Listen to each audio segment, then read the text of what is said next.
Hi everyone, this is the 10th of November entry for Eloquent NaPodPoMo. I listened back to yesterday's recording after I'd posted it, and I could hear that it was the end of a day where I'd done lots of walking and was fairly low energy. I would love for today's to be much higher energy and for me to talk in great detail about what I've done, but I've been strucken with norovirus today, so I have been incredibly poorly. So I've not done anything on podcasts practically, but it did make me think this might be a good opportunity to talk about what I've done when I've been ill, because in theory I've got to record an episode of Across the Arrowverse this weekend, and then Sunday evening I'm recording Pop Culture Deprived about Stand By Me. So knowing that I might be a bit low energy in general, but also possibly a bit dehydrated, possibly issues with my throat, so not sounding as good as my normal dulcet tones.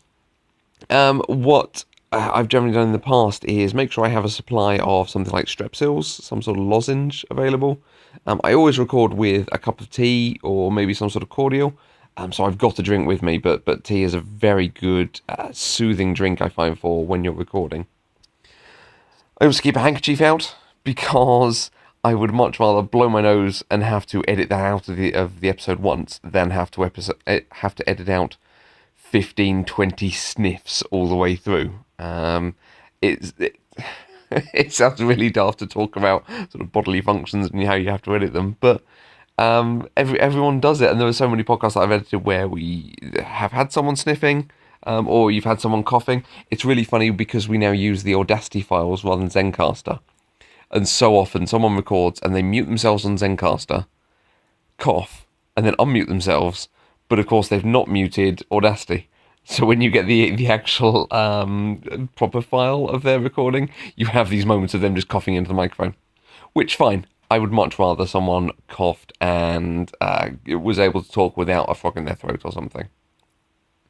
In terms of being a bit low energy, the age-old advice, have a banana before you do something. That hit of potassium is always really good to get you going. And generally, once you start recording with a lot of enthusiasm and you approach it like, I want to make sure this is really good, that feeds through the rest of the episode.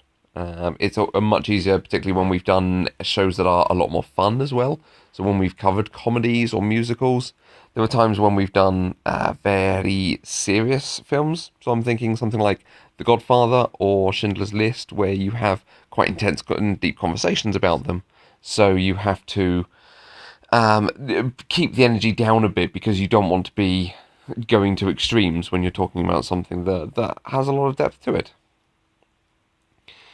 I also came up with another idea for a podcast. This is something I'm surprisingly good at. I will probably never follow through on the majority of the ideas that I can come up with, but I was watching a film earlier and thinking this would be a really nice series I could do in seasons. So that has gone on the list of podcasts that I have dreamt up, and maybe one day I will revisit and start working on them. Maybe I will do do them for Pop Culture Deprived, but then playlist them into that sequence of what I'm thinking. There's an author called Robert Sawyer who talks about how even if he stopped, the idea is not the great thing about writing. He says that even if he stopped coming up with ideas, he would still have enough ideas for his next 50 novels. And I always try to remember that with podcasts, is come up with the idea and note it down and note down any thoughts you have on it straight away.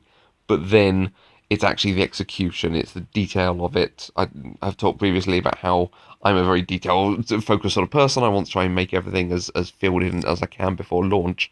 So that's why I have these ideas, and then I hope sometime I will be able to follow through on them, or maybe combine 2 or 3 of them.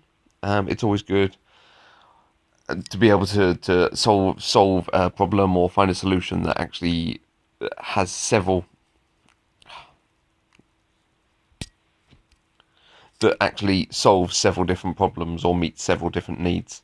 I think that's a line from Shigeru Miyamoto about an idea solves one problem, a good idea solves several problems. And that's very, very true. So, hoping to do some recording over the weekend, and maybe get some time on my computer so I can sit down and do some typing up for my Discord series. Having been struck down with norovirus, most of the plans for the weekend have now been cancelled. So, I will be finding things to fill the time in the meantime. I will speak to everyone tomorrow. I hope this doesn't sound too low energy. These are the things you have to work against when you are trying to podcast and trying to do things every single day. Speak to you tomorrow.